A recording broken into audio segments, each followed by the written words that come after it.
guys, nandito tayo sa area kung saan tayo naglagay ng trap natin. May nanguhuli din eh, no? Ayun, may nanguhuli. Ayan guys, yun yung mga trap.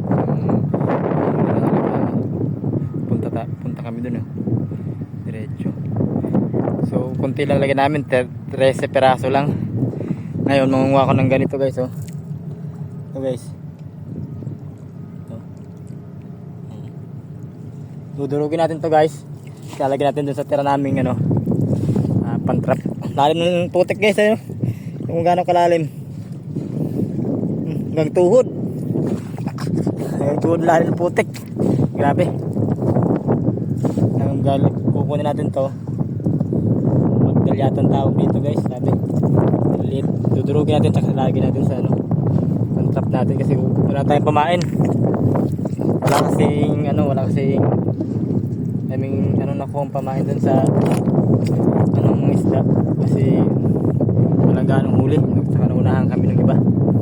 Ngayon itong gagawin natin guys, madurugin natin ito kami guys. Pag yung wala pang di gano'ng malaki ang tubig, dyan kami low tide pa, dyan kami.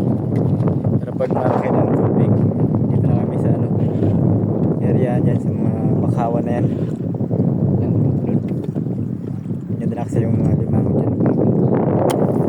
Tignan nyo mamaya guys,